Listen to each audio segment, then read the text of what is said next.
नमस्कार साथियों, स्वागत है आपका यूट्यूब चैनल स्मार्ट पीसीएस में। और हम लोग पढ़ रहे थे मराठा साम्राज्य।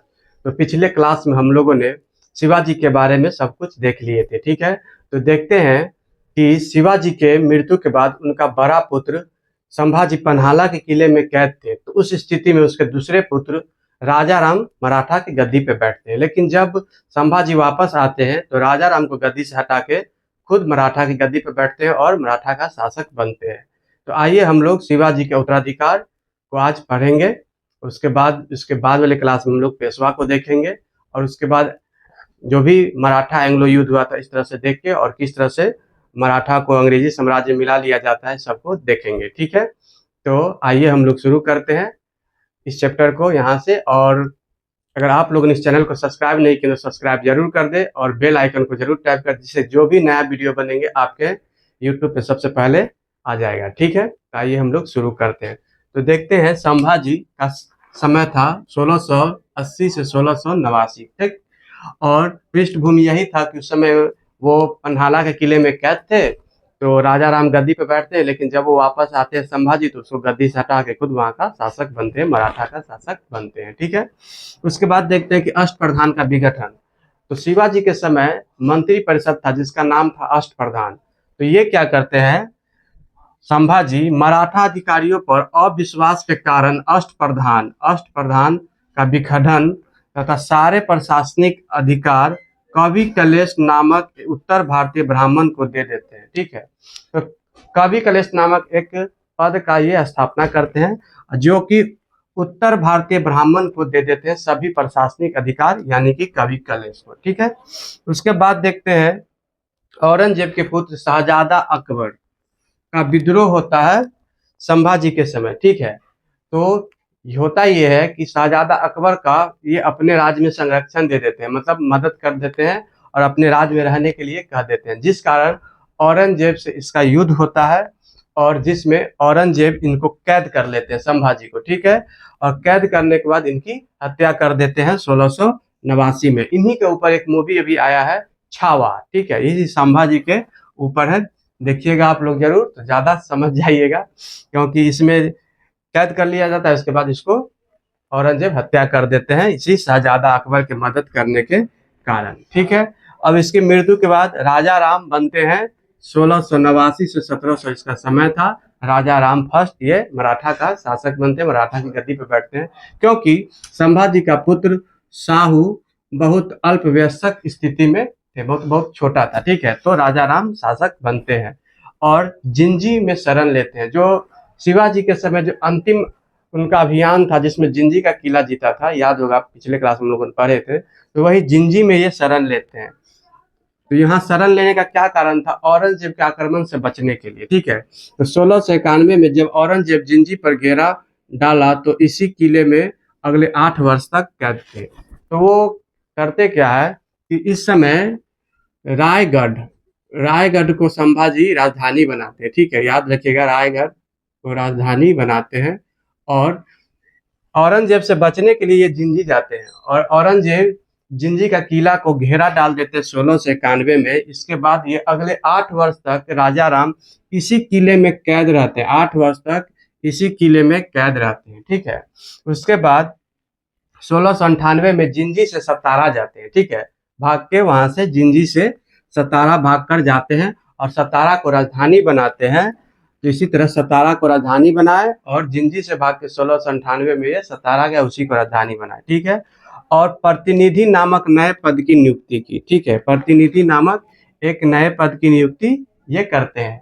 तो अष्टप्रधान किसके समय हुआ था, शिवाजी के समय, वो मंत्री परिषद है। और उसके बाद संभाजी किए कवि कलेश। ठीक है, और उसके बाद प्रतिनिधि नामक पद बनाए राजा राम। इस तीनों को याद रखें कि इसके समय कौन सा आया, तो प्रतिनिधि राजा राम, कवि कलेश संभाजी और अष्टप्रधान शिवाजी। ठीक है, उसके बाद राजा राम की मृत्यु हो जाती है 1700 ईस्वी में। ठीक है, तो यहाँ तक हम लोगों ने देख लिए। राजा राम की मृत्यु के बाद शिवाजी 2 1700 से लेकर 1707 तक ये शासन करते हैं। ये राजा राम के पुत्र थे शिवाजी 2, जो अल्पवयस्क स्थिति में थे। तो उनकी पत्नी ताराबाई उसी के संरक्षण में ये शासन करते हैं। ठीक है, तो ताराबाई के संरक्षण काल में इनका शासन चलता है। ठीक है, तो राजा राम की मृत्यु के बाद उसका पुत्र शिवाजी टू अल्पवयस्क था। इस स्थिति में उसकी पत्नी ताराबाई शिवाजी टू का संरक्षिका बनी। अब ताराबाई का कुशलता पूर्वक मराठा शक्ति पर प्रभाव बनाई थी, ठीक है। तो मराठा शक्ति पर एकदम कुशलता पूर्वक प्रभाव बना के रखी हुई थी। कौन? ताराबाई, जो राजा राम की पत्नी थी और शिवाजी टू का संरक्षिका भी थी, ठीक है। उसके बाद देखते हैं कि साहू जी बनते हैं शासक, ठीक है। तो साहू जी ये संभाजी के पुत्र थे। संभाजी के पुत्र अपने अल्पवयस्क स्थिति में मुगलों के कैद में थे, ठीक है। तो ये मुगलों के कैद में थे, लेकिन औरंगजेब की मृत्यु 1707 में होती है। तो 1707 में औरंगजेब की मृत्यु के समय इसको रिहा कर दिया जाता है। और रिहा होने के बाद उत्तराधिकार के लिए शिवाजी टू, जो ताराबाई संरक्षिका थी उसकी, उससे और साहू का दोनों का युद्ध होता है, जो खेरा का युद्ध होता है, ठीक है। तो साहू जी और ताराबाई के बीच होता है, जिसमें साहू का विजय होता है। और उसके बाद साहू सतारा को राजधानी बनाता है, ठीक है। सतारा को अपनी राजधानी बनाता है और अपना राज्याभिषेक भी सतारा में कराता है। उसके बाद यह सेना करते, ठीक है, सेना करते नए पद का सृजन करता है। जिस तरह से अष्टप्रधान का सृजन किए थे मंत्रिपरिषद का, वो शिवाजी। उसके बाद उसका विखंडन कर देते हैं संभाजी।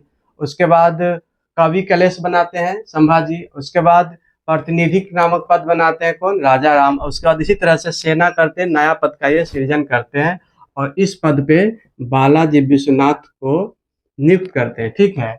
और बालाजी विश्वनाथ पेशवा पद पे भी रहे थे, ठीक है। पेशवा, जो अष्टप्रधान में था, पेशवा पद पे भी रहे थे, इसे भी ध्यान रखिएगा, ठीक है। उसके बाद मराठा राज में आपसी संघर्ष होता है साहू के समय, ठीक है। तो मराठा राज दो भागों में बट जाता है, ठीक है, बट गया। तो साहू जी के क्षेत्र, साहू जी को नेतृत्व में आता है सतारा क्षेत्र, ठीक है। और शिवाजी टू, जो ताराबाई की संरक्षिका है, यही शिवाजी टू, इनके मतलब नेतृत्व में आता है कोल्हापुर क्षेत्र, ठीक है। उसके बाद वरना की संधि होती है 1731 में, ठीक है। तो वो होता है साहू एवं संभाजी टू के बीच, साहू और संभाजी टू के बीच। तो उसमें ये होता है कि उसमें कहा जाता है कि नॉर्थ वाला जो पार्ट होगा मराठा का, वो रहेगा साहू के पास, ठीक है। साहू उस पर शासन करेगा और नीचे वाला जो होता है दक्षिण भाग, उसको संभाजी टू, ठीक है, संभाजी टू इसका शासन करेगा, नेतृत्व करेगा। इस तरह से हम लोगों ने साहू जी टू और शिवाजी टू को देखे। तो अब हम लोग देखते हैं राजा राम टू, जो 1749 से 1750 तक शासक रहा मराठा का, ठीक है। तो इसके समय संगोला की संधि होती है पेशवा बालाजी बाजीराव के बीच, ठीक है। तो राजा राम टू और पेशवा बालाजी बाजीराव के टू संधि होती है किस चीज की? संगोला की संधि 1750। ध्यान रखिएगा, बहुत बार एग्जाम में ये पूछ लिया गया हुआ है, डायरेक्ट बीपीएससी में पूछा गया है प्रीवियस ईयर में, जहां तक मुझे याद है, ठीक है। तो ये राजा राम और पेशवा बालाजी बाजीराव के बीच हुई थी और इस संधि के अनुसार पेशवा अब मराठा संगठन का वास्तविक प्रमुख बना तथा शासक या छत्रपति का महत्व नाम मात्र का रह गया था, ठीक है। मतलब ये हुआ इस संधि में कि अब पेशवा मराठा का वास्तविक प्रमुख बन गया और जो शासक और छत्रपति था वो नाम मात्र का शासक रह गया था, ठीक है। यही इस संधि में हुआ था कि अब पेशवा ही मराठा का नेतृत्व करेगा, ठीक। तो हम लोग देखते हैं पेशवा का इतिहास। तो शिवाजी का अष्टप्रधान था, उस समय पेशवा का पद था। तो पेशवा का पद प्रधानमंत्री के समान ही था। जब शिवाजी अनुपस्थित रहते थे, यानी मराठा शासक अनुपस्थित रहता था, तो वही सभी कार्य देखते थे, सबसे बड़े अधिकारी थे और सभी निर्णय वही लेते थे, ठीक है। तो हुआ ये कि शिवाजी के बाद पेशवा पद धीरे धीरे और शक्तिशाली होते गया। लेकिन जब साहू, संभाजी का पुत्र साहू का जब समय आया तो वो और शक्तिशाली हो चुका था। और उसके बाद देखते हैं कि संगोला की संधि 1750 में करते हैं और मराठा संगठन का वास्तविक प्रमुख बन जाता है कौन? तो ये बन जाते हैं पेशवा, ठीक है। इस तरह से देखते हैं कि पेशवा अब बहुत शक्तिशाली हो जाता है और मराठा संगठन का नेतृत्व अब कौन करता है? पेशवा करता है संगोला संधि के बाद, ठीक है। तो सबसे पहले पेशवा कौन बनते हैं? तो बालाजी विश्वनाथ 1713 से 1720 इसका समय था और मराठा साम्राज्य का द्वितीय संस्थापक इसे कहा जाता है। और प्रथम कौन है? फर्स्ट है शिवाजी, ठीक है। प्रथम संस्थापक शिवाजी, और सेकेंड हो जाते हैं, इन्हें माना जाता है बालाजी विश्वनाथ को, तो इसे ध्यान रखिएगा, द्वितीय संस्थापक बालाजी विश्वनाथ। और ये संधि करते हैं मुगल मीर बख्शी और सैयद हुसैन अली से, ठीक है। तो ये करते 1719 में। तो 1719 में हम लोग पीछे पढ़े थे, उत्तर मुगल शासक में उस समय थे फर्रुखसियर, उत्तर मुगल शासक थे, ठीक है। उसका समय मुगल में चल रहा था, मुगल साम्राज्य का शासक वही थे, ठीक है। तो उस समय ये मतलब मीर बख्शी और सैयद हुसैन संधि इसलिए करते हैं क्योंकि उन्हें सहायता लेना होता है फर्रुखसियर को गद्दी से हटाने के लिए, ठीक है। तो इसलिए ये संधि करते हैं। तो संधि में होता है कि मराठों को मुगल प्रभाव वाले 6 प्रांतों में चौथ और सरदेशमुख वसूलने का अधिकार प्राप्त होता है, ठीक है। चौथ और सरदेशमुख ये है कि चौथ हो गया आपको कर, जिसे राज्य से उसे उस राज्य के कर का 1/4 हिस्सा मराठों को देना पड़ता था, और सरदेशमुख उस राज्य के पूरे राजस्व का 1/10 भाग उसे देना पड़ता था मराठों का, ठीक है। उसके बाद देखते हैं साहू महाराष्ट्र क्षेत्र का राजा बनाया जाता है। इस संधि में साहू को महाराष्ट्र क्षेत्र का राजा बनाया गया, और इस संधि को मराठा का मैग्ना कार्टा कहा जाता है। और मीर बख्शी सैयद हुसैन अली के बीच जो संधि हुई थी 1719 में, इसी को मराठा का मैग्ना कार्ट कहा जाता है। मतलब हुसैन अली और मीर बख्शी द्वारा जो संधि हुआ था मराठों के साथ, इसे मराठों का मैग्ना कार्टा कहा जाता है। तो इसे ध्यान रखिए कि मराठों का मैग्ना कार्टा की संधि को कहा जाता है, कब हुआ था। तो ये हो जाएगा आपको 1719 में हुआ था, मराठा बालाजी विश्वनाथ और मुगल मीर बख्शी और सैयद हुसैन के बीच, ठीक है। उसके बाद देखते हैं बाजीराव फर्स्ट, जिसका समय था 1720 से 1740, ठीक है। तो कई मराठों कुलों का निर्माण इनके समय में होता है या विकास कह सकते हैं। तो जैसे ग्वालियर का सिंधिया, नागपुर का भोसले, इंदौर का होलकर, बड़ौदा का गायकवाड़ और पूना का पेशवा, ठीक है। तो इन समय में इस सभी मराठों कुलों का विकास होता है, ठीक है। और हिंदू पातशाही का आदर्श भी इसके समय में विकास होता है, हिंदू पद पातशाही का भी आदर्श दिया जाता है। और ये कहते हैं, कथन है इनका, याद रखिएगा या लिख लीजिएगा आप लोग, ये कहते हैं मतलब मराठों के लिए बोलते हैं कि इस जर्जर वृक्ष को जड़ पे प्रहार करो, जिससे इसकी शाखाएं खुद ब खुद सूख जाएगी, ठीक है। तो ये किसके लिए बोले थे? मुगल के लिए बोले थे। और बोले थे कि मराठा पताका अब कृष्णा नदी के तट तक लहराएगी, मतलब मराठा का पताका कृष्णा नदी के तट तक लहराएगी, ये बोले थे। क्योंकि इन्होंने विभिन्न राजनीतिक घटनाएं जो हुई थी, तो इसके समय इन्हें बहुत सारे क्षेत्र को जीते थे। जैसे देखते हैं 1728 में हैदराबाद के निजामुल मुल्क, जिसे चिनकिलिच खां कहा जाता था, उनसे इनका संघर्ष हुआ और इसमें ये जीत जाते हैं। कौन? बाजीराव फर्स्ट जीतते हैं मतलब संघर्ष में। और उसके बाद मुंशी शिवगांव की संधि होती है।